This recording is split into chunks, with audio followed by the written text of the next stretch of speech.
Today we're taking a look at all the top carbon bows for 2023.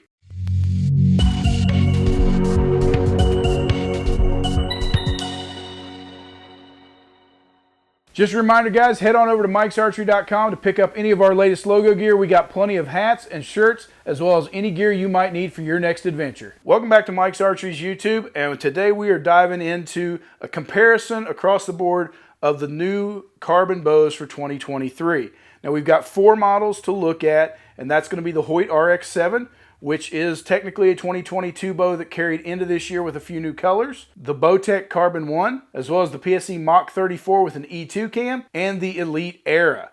Now if you're wanting a specific breakdown and a little more in-depth on each one of these bows, we have specific videos that have been made for each of the bows. So head on over to the Mike's Archery YouTube and find that bow, and you can get a little more in-depth shooting, rundown on the arrow speeds, all that type stuff in our review on each one of those bows. I'll put those links in the comments below if you want to check those out. But we're going to give you a rundown now across the board of how these bows stack up against each other. Now starting out with some basic specs in comparison, with the axle to axle on these bows, the RX-7 from Hoyt is coming in with a 30-inch axle to axle. The Bowtech Carbon One is also a 30-inch axle to axle.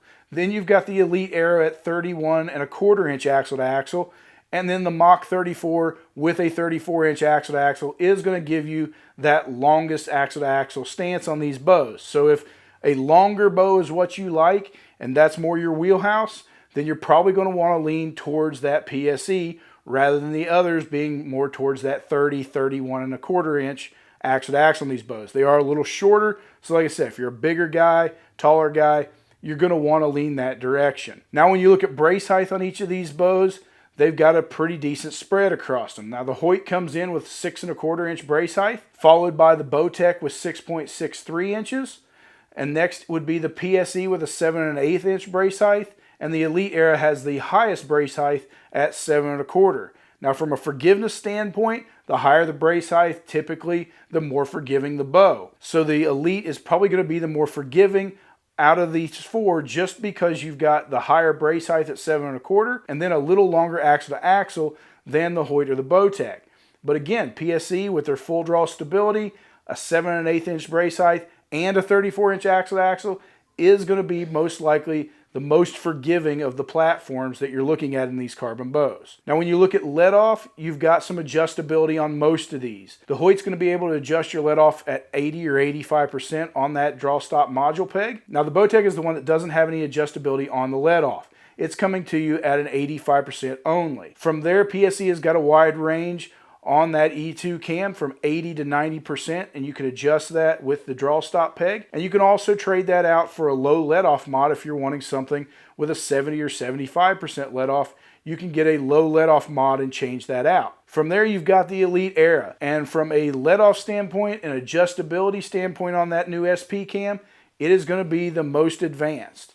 You're going to be able to adjust that bow from 70 to 90% let off.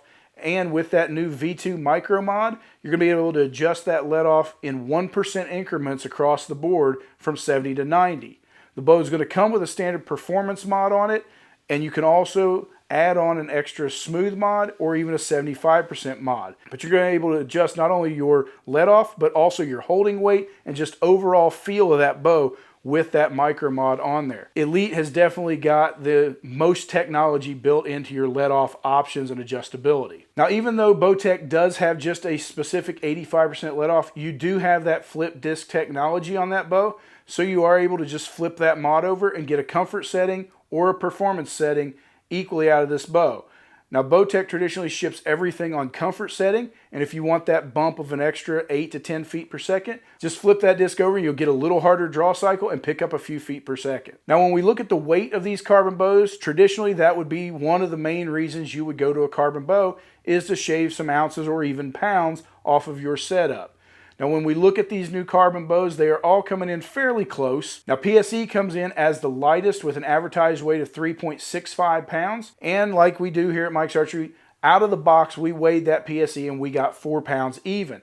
So out of the box that bow is still the lightest of the 4. Next it goes to the Hoyt at 3.9 pounds. However, when we weigh that one out of the box, it comes in at 4.6 pounds. but it does come with that little shorty stabilizer that they include from the factory. So keep in mind, these other bows don't have a stabilizer on them. The Hoyt actually comes with it already installed, of course bumping up the weight a little bit. From there you go to the Elite Era that is coming in at a factory spec weight of 3.95 pounds. Now when we weighed it out of the box, we got it at 4.4, so a nice middle of the road with these bows. And then the Bowtech is coming in as the heaviest carbon bow on the market right now. If you're looking at the Carbon One, its advertised weight is at 4.5 pounds, and when we pulled it out of the box and weighed it, we got 5 pounds even. We feel the way they integrated their limb pockets into that carbon riser to allow them that deadlock system, which is a great system, it added weight to the carbon bow. Now, if you're going to weight these back up for a target setting, or you just like a little heavier bow and you're going to put it back in stabilizer weight anyway, then maybe weight wasn't a factor. You just wanted the cool look, the great feel of a carbon, the warm touch, all those things, then maybe the weight's not a factor, but just know that that's where these bows rank from the lightest to the heaviest. Now from a factory speed test setting, when we were looking at the IBO rated speeds, Hoyt is coming in as the rated at the fastest with 342 feet per second. Next was the Elite Era at 336 feet per second, and the Bowtech and the PSE are rated both at 335 feet per second. Now when we did the 400 grain Era, which is normally our baseline test at 29 inches, 70 pounds with an 85% let off, when we did that across the board, the Hoyt came in with a 301 feet per second on that, while the Bowtech came in with a 300 feet per second. The PSE was the fastest with the 400 grain Era at 316, and the Elite Era came in at 301. So PSE is probably tracking more truer to the actual advertised speed of the bow, while the others come in equally as fast. Now we also like to do a noise rating test, and we went back and pulled the numbers from what we had got on these bows. Hoyt is coming in as one of the loudest. With it stripped down, it was at 97.8 decibels. We got down to the PSE being at 95.7, and then the Bowtech Carbon One was at 94.6, and the Elite Era was the quietest of the four on our tests at 93.5. Now that's not something that you're going to notice tremendously when you shoot these bows, but they are all nice, quiet hunting bows, but they do stack up within a couple decibels of each other. Now when we look at the tunability on these bows, they all have their own different systems to get you a perfect shot and perfect arrow flight. Now Hoyt is probably the least advanced of these four in my opinion, still using a standard shim system on their cams. So with the HBX Pro cam, if you've got a left-right tear that you just can't get out adjusting your center shot, and you have to move to shimming your cams, you're going to have to put this in a press, break it down, pop the shims out, swap them around, and get it tuned up. Go back and shoot again and see where you're at. On the other side of that is probably the Bowtech Carbon One with the most advanced system with their deadlock adjustment system on the cams as well as their deadlock pockets. You're able to make fine-tuned, micro-driven adjustments on that cam standing on the line with just an Allen wrench. It's a really slick system. It's great for the dealer. It's great for you at home. If you're needing to tune and adjust a few things, the Bowtech makes it nice and simple. Now I will say right behind that is the Elite Era with their set technology. Still gives you a great ability with just an Allen wrench to make those quick, easy adjustments. It's clearly marked on the bow. If you're getting a left tear or right tear, it tells you which way to move that limb pocket. And they also have that V2 micro mod, bringing up some really great tunability and some great options for you to be able to really spec this bow out the way you like it to feel. Now PSE has a new system with that new 220 shim system, and we like that really well also. It's quite a nice system from a standard popping everything out, putting it in a press and swapping shims and pulling axles. You're able to put it in a press, but you can just pop those shims, swap them back and forth, make them equal 220, and be able to adjust that cam to get a perfect paper tear. It's definitely better than what we've seen in the past, but it's not as advanced as the Carbon One or the Elite Era. Now looking at the grips on these bows, they all have a great feeling grip. In my opinion, the Hoyt probably feels the best in my hand, but that's a real personal subjective thing. But I would say that the clutch grip system on the Carbon One is the most adjustable. If you're a guy who really likes to fine tune how that grip sits, high wrist, low wrist, every 1/16 to 1/8 of an inch, you're going to be able to swap out those plates in that clutch grip system and make it just have a perfect feel in your hand for the way you like to shoot. From there, PSE has a nice standard grip on this Mach 34. It's the traditional PSE grip, nice and slim, great feel, low torque, Overall, really nice, but they also added in a couple of threaded holes that if you wanted to add an aftermarket grip plate, such as like the knock-on grip plate from UltraView, or possibly one of the rubber grips from PSE, it's drilled and tapped so that you are able to put a different grip on that PSE bow. Now the Elite just comes with standard side plates, and it has, again, a really nice slim grip, good feeling grip. It's going to sit in your hand, low torque. All those things are great about it, just not a lot of options for changing it. Now when we look at the integrated systems that are put into these 4 bows, some of them have more than others. I would say that the Elite has the least amount of options as far as an integrated features on their bow. You're going to need to use traditional accessories. They've got all your rest mounting system as well as your sights and stabilizers, back bars. All that's going to be very comparable. Quiver systems to mount to it. It's all the basic stuff that we've seen for years.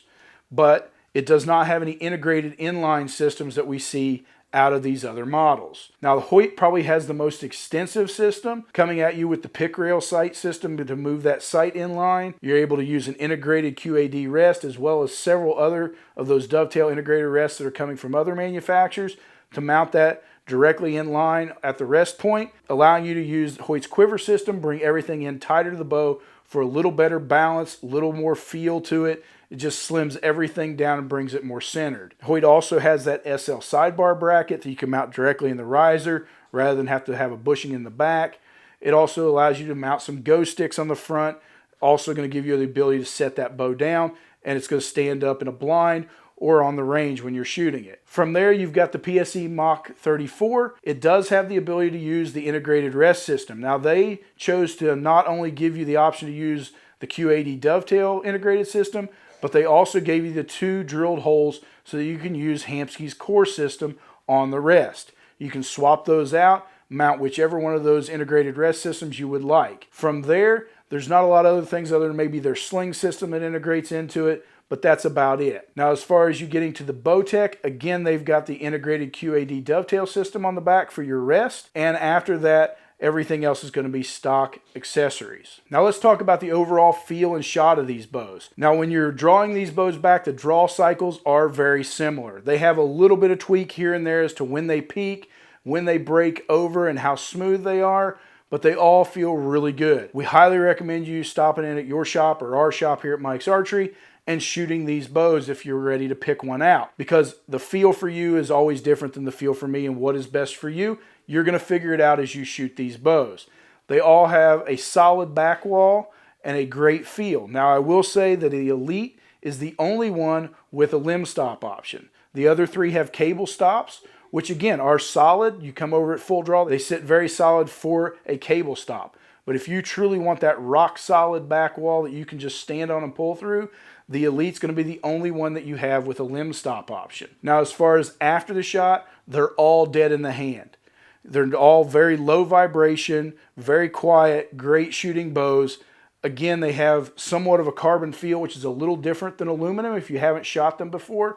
If you have, you know what I'm talking about. Overall, as far as full shot, my opinion, the Elite and the Hoyt are probably, in my opinion, the 2 better of the feeling, and it's a toss-up. The PSE and the Carbon One right there with it. I'd be happy shooting any of these, but we just go shoot them for yourself so you can make a decision. Now, when we look at the price on these 4 bows, just know if you're getting ready to step into the carbon market, you're going to spend some extra money. All these bows come in at $17.99 on the Hoyt, the Bowtech, and the PSE, while the Elite Era comes in $100 under them at $16.99. So just plan on spending that $1,700, $1,800 range if you're planning on jumping into the carbon market. And by the time you walk out of your shop fully outfitted, you're going to be at that $2,500 to $3,000 mark depending on what you spend on accessories. It is a lot of money to put into a bow, we realize that, but if you're going to play in the carbon market, it's something that you want to do, you're just going to have to spend the money to get into it. But all these bows are fantastic options for you, and again, we always recommend that you shoot them yourself to make those solid decisions before you spend this much money on something, but I think you're going to be happy with whatever bow you choose out of these lineups. So as usual, if you're looking for a new bow and carbon is where you want to be, give us a call here at Mike's Archery. We'll be glad to set you up with one of the new 4 carbon bows for 2023.